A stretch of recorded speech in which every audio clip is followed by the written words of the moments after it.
आप लोग उत्सुक होंगे कि अभी और क्या कार्रवाई की जा रही है, किस पोजीशन पे हम वहाँ पहुँचे हैं। जैसे मैंने आपको पिछले दिन बताया कि कार्य हमारा स्टार्ट हो चुका था, करीब 5 से 6 मीटर की खनन उस पर हो चुका था। तो एट प्रेजेंट अभी जब हम बैठे हैं 24 मीटर हम अंदर पहुँच चुके हैं, जो मेरे हिसाब से बहुत अच्छी स्थिति है। और हम कोशिश कर रहे हैं कि जल्द से जल्द दूसरे छोर को हम पकड़ के वहाँ पर जा सकें।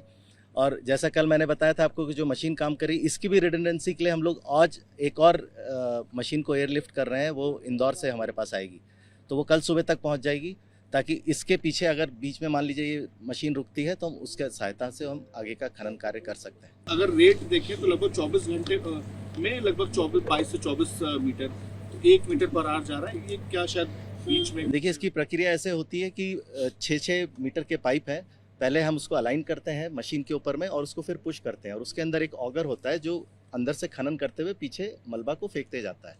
लेकिन ये जो प्रक्रिया है इसमें ज़्यादा समय नहीं लगता है। लेकिन जो पूरा आपका पाइप है उसको जब हम लाते हैं मशीन के ऊपर बिठाते हैं, उसको अलाइन करते हैं, क्योंकि पहले ऑलरेडी कुछ पाइप आगे जा चुके हैं, अलाइन करते हैं, फिर उसकी वेल्डिंग करते हैं। सबसे महत्वपूर्ण चीज़ है वेल्डिंग। तो ये बड़ा नाजुक प्रक्रिया है, इसमें कहीं पर भी इधर उधर होने से अगर 1 सेंटीमीटर भी इधर उधर हो जाए तो आप जान सकते हैं कि मान लीजिए आप 30 मीटर पहुँचे हैं और 25 मीटर 30 मीटर के बीच में कहीं ब्रेकेज हो जाए, तो हम वो नहीं चाहते हैं। तो हम उसको अच्छी तरह से इंश्योर कर लेते हैं कि वो चीज़ ठीक हो जाए। तो इसके लिए उसमें टाइम लगता है, तो हम इंश्योर कर रहे हैं। तो ये जो आप रेट जो मैंने बोला था वो एक आइडियल रेट होता है, लेकिन जो हम अचीव कर रहे हैं, आपने ठीक बताया, 1 से 2 मीटर ही अचीव कर पा रहे हैं। देखिए, हम कोशिश करते हैं कि शुरू में ये स्पीड कम होती है, जैसे जैसे हम आगे बढ़ते जा रहे हैं स्पीड ज़्यादा हो जाएगी, वर्कर्स को ज़्यादा एक्सपीरियंस हो जाएगा।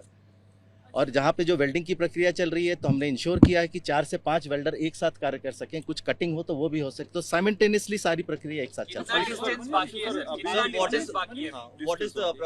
जैसे मैंने आपको बताया, करीब हमने 24 मीटर की दूरी ऑलरेडी हम उस पर पहुँच चुके हैं।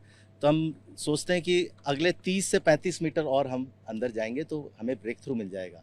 लेकिन हमारा होपफुल ये भी है, यू नेवर नो, उसके पहले भी शायद हमको ब्रेक थ्रू मिल सकता है, क्योंकि उस साइड जो फंसे हुए मजदूर हैं, हमारे भाई हैं, वो एक एस्टिमेटेड डिस्टेंस बता रहे हैं कि वो यहाँ पर खड़े हैं, लेकिन हमें एग्जैक्टली नहीं पता पड़ पा रहा है कि वो एग्जैक्टली कहाँ पर है। एक जो चेनेज होता है उससे हम अनुमान लगा सकते हैं कि वो करीब हम जहाँ खड़े हैं वहाँ से 60 मीटर है।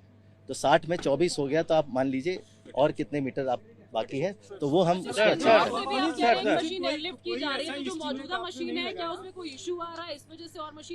नहीं, वो हमारे, आपको मैंने पहले भी बताया, हम 1 2 3 बैकअप क्रिएट करके रखते हैं, ताकि कहीं पर भी कार्य जो है किसी भी स्थान पे वो रुके नहीं, आगे बढ़ता रहे। सर, जियो फिजिकल सर्वे क्यों हो रही है? सर, जियो सर्वे जो हो रहा है वो किस लिए हो रहा है?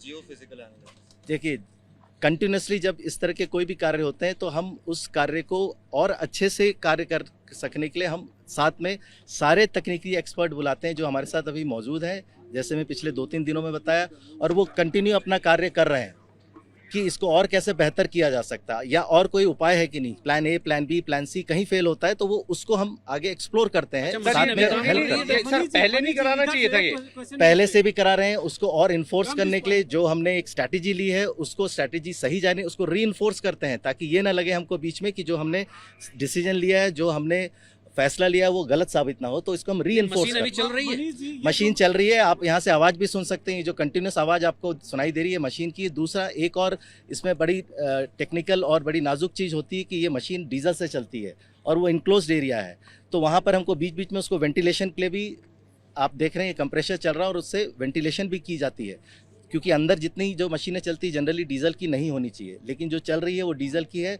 हमको मजबूरी में वो चलाना पड़ रहा है और उसका वेंटिलेशन भी कंटिन्यूसली करना पड़ रहा है। तो जब वेंटिलेशन होता है और जब मशीनें चलती हैं तो अंदर एक वाइब्रेशन क्रिएट होता है, उससे भी अंदर का जो इक्विलिब्रियम जो अभी तक बन गया है उसके भी विस्थापित होने की समस्या या संभावना उत्पन्न हो सकती है। तो वो भी हम ध्यान में रखते हुए, जो आप स्पीड की बात करते हैं, ये सारी चीज़ों को ध्यान में रखते हुए हम एक ऑप्टिमम स्पीड में चलने की कोशिश करते हैं। उसमें कोई हड़बड़ी नहीं चाहते हैं, क्योंकि यहाँ पर 40 जानों का आखिरी सवाल, एक आखिरी सवाल पूछिए, उसके बाद प्रोफेसर आर्नोल्ड ने मैसेज किया, वो कह रहे हैं कि हम स्टैंड बाई पर हैं, क्या उन्हें यहाँ आने के लिए कहा गया है? अभी हमने किसी भी इंटरनेशनल एजेंसी को यहाँ आने के लिए नहीं कहा गया है। हमने सबसे बात जारी है और सबको हमने तैयार रहने के लिए बोला है। धन्यवाद।